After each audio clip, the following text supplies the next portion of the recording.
Hello, Radhe Radhe. मैं विश्वनाथ हूँ। मेरी तबीयत बहुत ज़्यादा ख़राब है। देखिए, मैं हॉस्पिटल आया हुआ हूँ। लंबी लाइन है, लेडीज़ लोग मिले, जेंट्स की यहाँ तक है, मेरे तक। मैं सबसे लास्ट में है। ठीक है, कितना भीड़ है देख लीजिए आप लोग।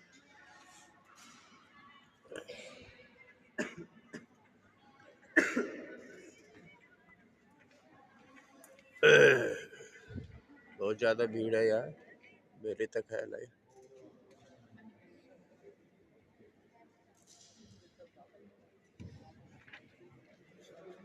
यहाँ कोई बैठा हुआ है। बहुत ज़्यादा भीड़ है, देख लीजिए।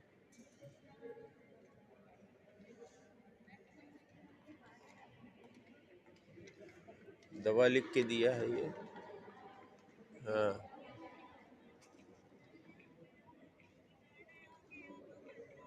ठीक है।